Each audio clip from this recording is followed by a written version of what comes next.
Shalom saudara-saudara yang terkasih dalam Tuhan Yesus Kristus. Bacaan kita diambil dari Roma pasal yang ke-8 ayat 18 sampai ke 30. Judul renungan kita pada hari ini adalah menghadapi tragedi.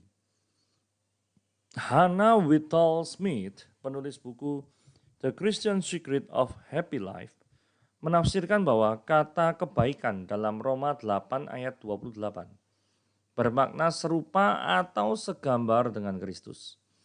Artinya bahwa kesulitan-kesulitan atau tragedi ataupun derita yang kita alami bertujuan membentuk kita untuk menjadi serupa dengan Kristus.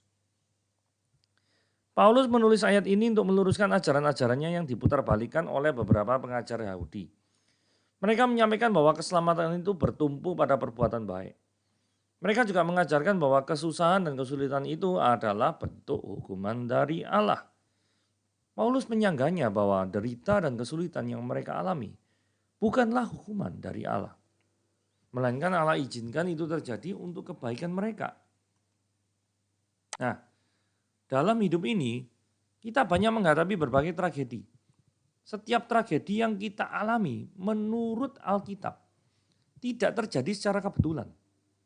Bagi orang percaya setiap tragedi yang terjadi diizinkan Tuhan demi kebaikan kita.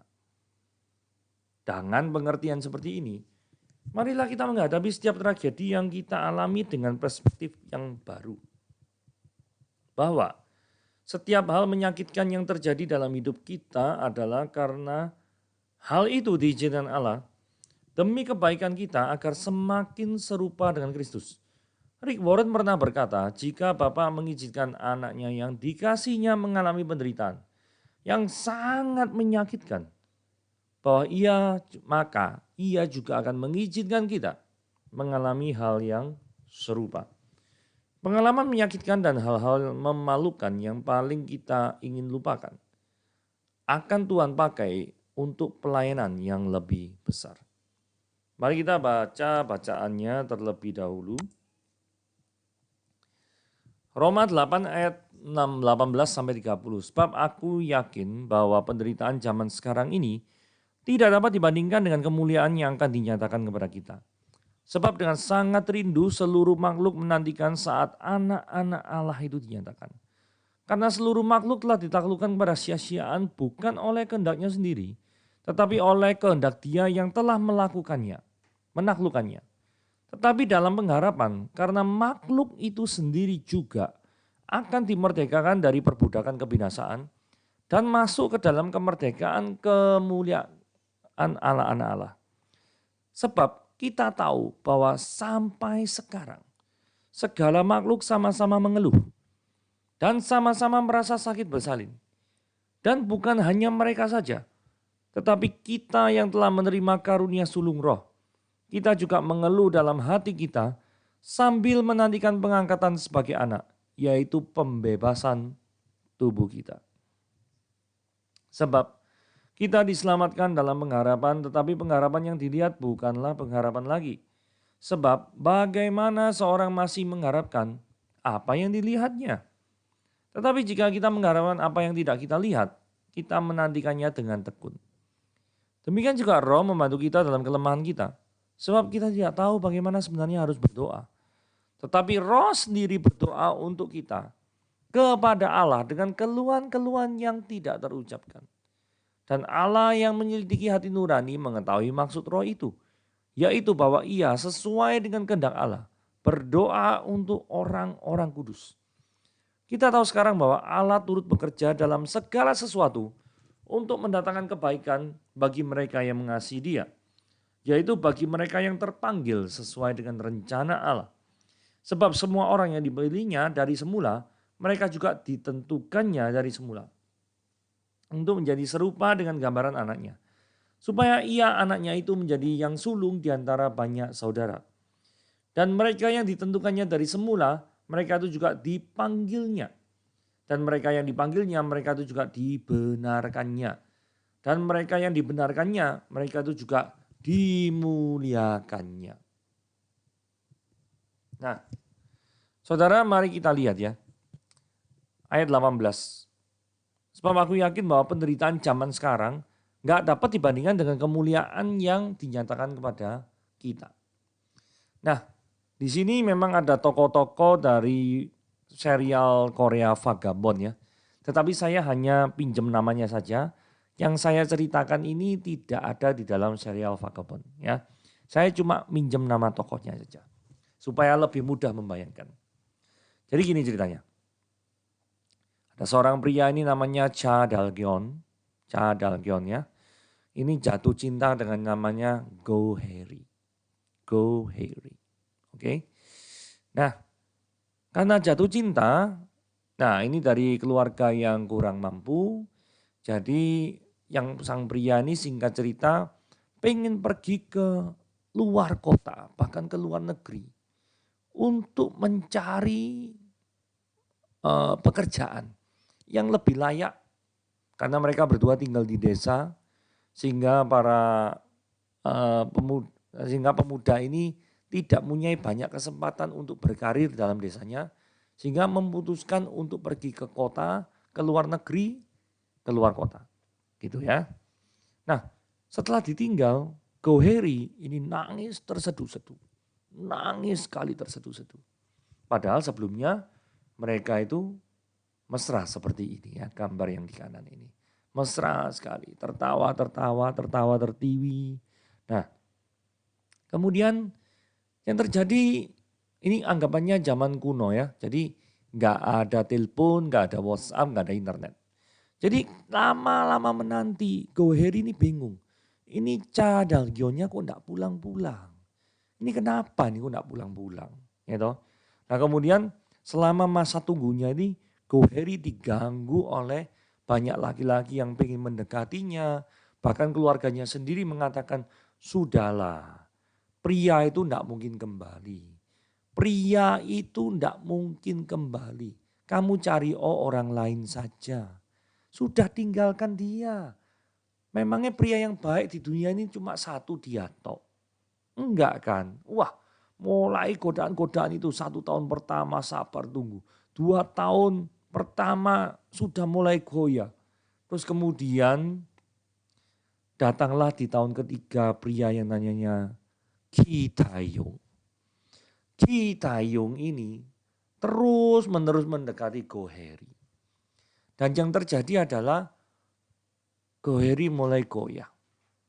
Dan ketika Go Harry mulai goyah, pelan-pelan dia melupakan yang namanya Cha Dal-gyeon. Sudah melupakan, sampai akhirnya tahun keempat barusan Cha Dal-gyeon pulang. Dan yang terjadi adalah apa? Go Harry sudah menikah dengan yang namanya Ki Taeyong. Waktu itu sangatlah kecewa yang namanya Cha Dal-gyeon. Saudara, cerita fiktif ini menceritakan bahwa sebenarnya pengen menggambarkan bahwa apakah Anda itu setia terhadap Kristus. Kristus akan datang kembali.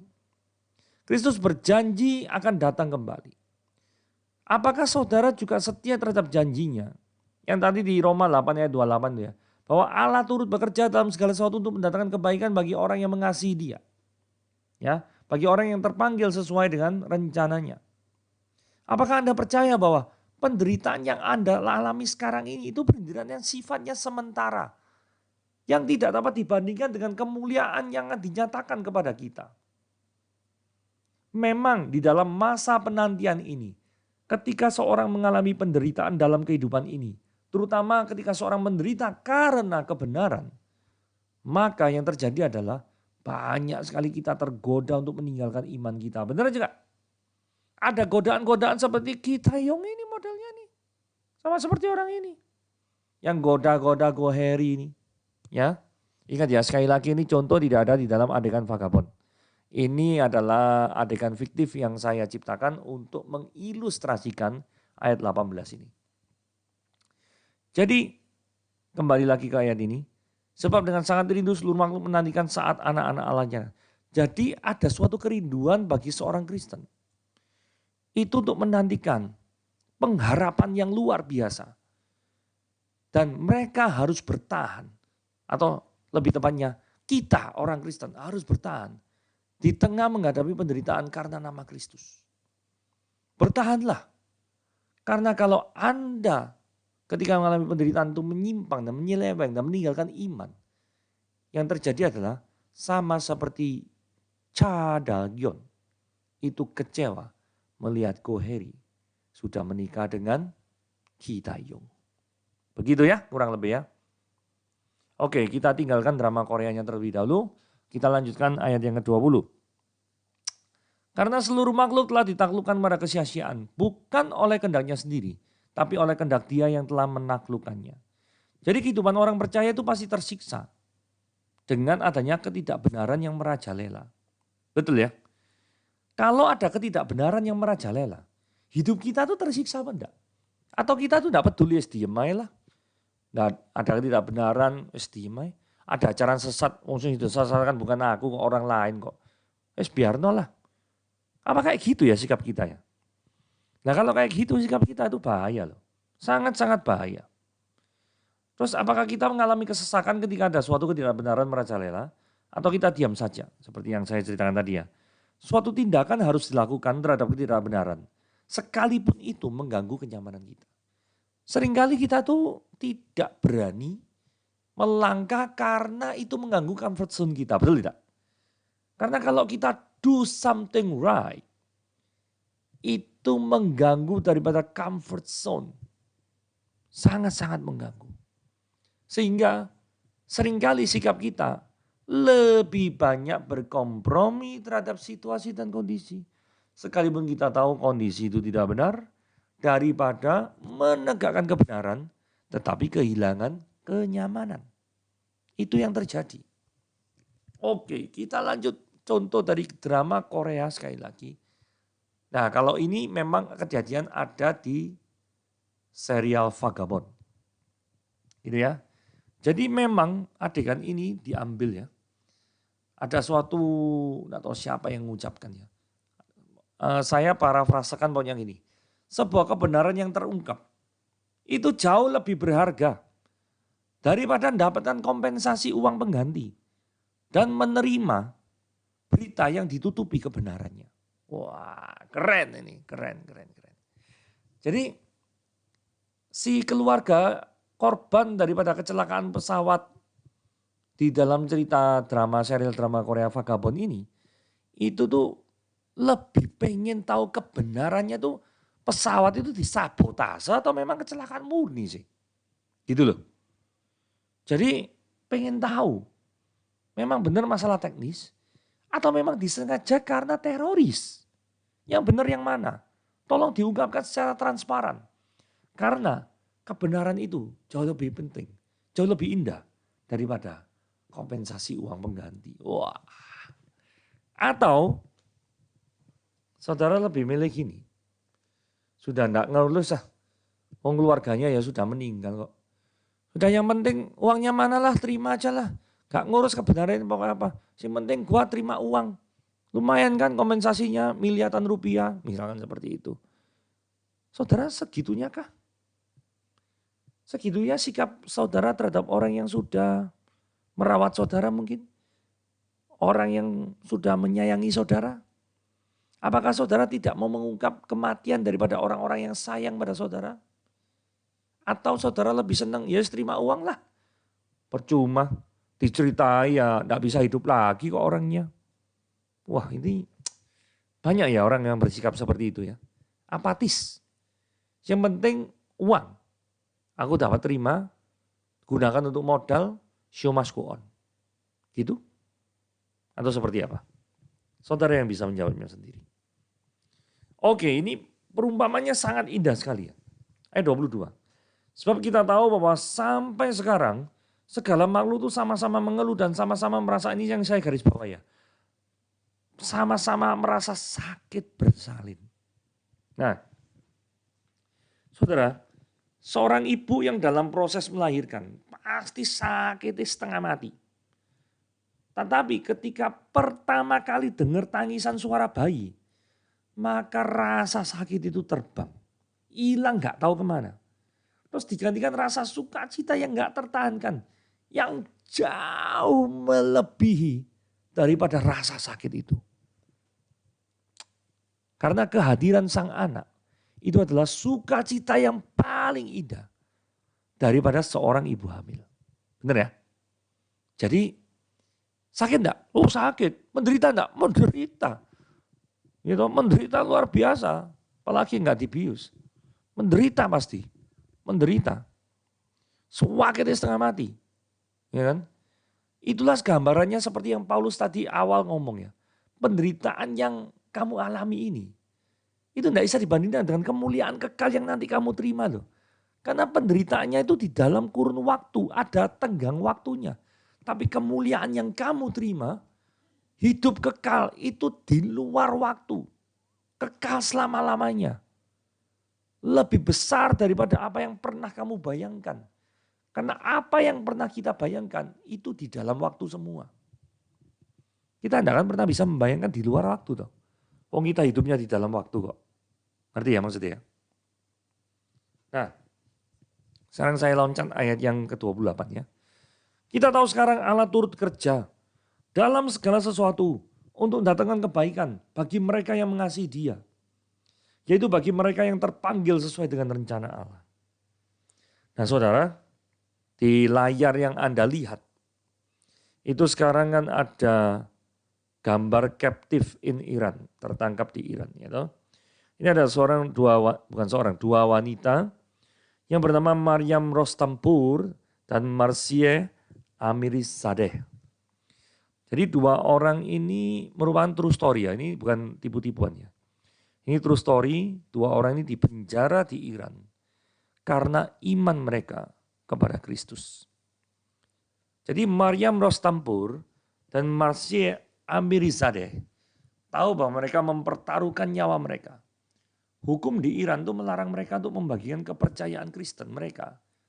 Tetapi dalam 3 tahun, mereka tuh secara diam-diam tuh menyerahkan perjanjian baru, kasih buku perjanjian baru ya, ke 20.000 orang sebangsanya dan memulai 2 gereja rumah rahasia. Tetapi unfortunately tahun 2009 mereka akhirnya ditangkap dan ditahan di penjara Evin. Penjara Evin ini penjara yang terkenal kejam di Teheran. Tempat narapidana secara rutin disiksa, dieksekusi itu hal biasa. Dalam menghadapi interogasi dan kekejaman yang kejam, penganiayaan dan hukuman mati, Maryam dan Marsie ini memilih untuk mengambil langkah radikal. Dan berbahaya. Berbahayanya apa? Mereka tuh di dalam penjara tuh berbagi keyakinan mereka dalam tembok-tembok benteng pertahanan pemerintah. Yang dimaksudkan untuk membungkam mereka, malah mereka tuh tetap ngomong tentang Kristus sebagai juru selamat. Saudara, ini luar biasa nih. Di tawanan Iran, 2 wanita Iran ini berani menceritakan bagaimana Tuhan itu luar biasa. Menggunakan 259 hari mereka di penjara Evin untuk membagikan terang bagi orang-orang yang ditahan di tempat yang paling gelap di Iran, yaitu di penjara Evin. Di tengah tempat keputusasaan merajalela, disitulah terang kasih Kristus diberitakan. Wah, ini luar biasa ya. Saya menantikan suatu saat nanti kisah 2 wanita Iran ini difilmkan sih. Sampai posisi sekarang pun saya tidak ngerti ya. Sudah ada yang filmkan atau belum. Tapi sepanjang yang saya tahu ini belum difilmkan. Akan sangat indah sekali melihat kegigihan daripada 2 orang yang percaya pada Yesus. Dan tidak segan-segan untuk bersaksi sekalipun di tengah situasi yang tidak memungkinkan untuk mereka bersaksi. Kenapa kok saya cerita captive in Iran ini? Karena sebagai gambaran, jangan pernah berpikir bahwa ayat yang ke-28 itu Anda gambarkan sebagai kenyamanan yang luar biasa. Allah turut bekerja dalam segala sesuatu mendatangkan kebaikan. Bukan berarti 2 wanita ini lolos dari penjara loh. Mereka tetap di penjara. Tetapi apakah karena mereka di penjara, 2 wanita di penjara, maka kasih Allah kepada mereka itu tidak terbukti, Tidak, bukan. Bahkan saya mendengar kesaksian mereka di YouTube itu ya. Itu di Iran kan negara 4 musim ya. Jadi negara 4 musim pada waktu musim dingin. Itu kebanyakan daripada mereka itu menutupi tubuhnya itu dengan selimut-selimut penjara. Dan Anda tahu, pukul 8 ke atas di penjara Evin itu tidak boleh keluar ke toilet. Maka yang terjadi adalah mereka tuh kencing di selimut-selimut itu. Dan selimut yang dikencingi itulah yang menjadi cover, menutupi daripada tubuh mereka. Sebab kalau tidak, mereka akan mati kedinginan. Bayangkan saudara hidup selama 259 hari dengan tidur. Apalagi kalau musim dingin. Ya mungkin musim dinginnya enggak 259.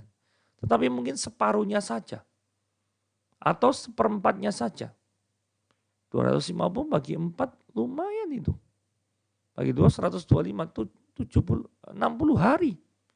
60 hari berselimutkan daripada selimut yang dikencingi. Ironi bukan? Mengenaskan bukan? Tetapi dengan kondisi yang tidak mengenakan itu mereka tetap memberitakan Injil. Mereka tetap menjadi garam dan terang bagi tempat yang paling gelap di penjara Evin. Dan akhirnya Tuhan menggunakan daripada badan-badan internasional untuk mengeluarkan mereka dari penjara yang paling gelap. Sekarang mereka sudah diekstradisi ke Amerika di Georgia kalau nggak salah. Mereka hidup dan bersaksi. Luar biasa bukan?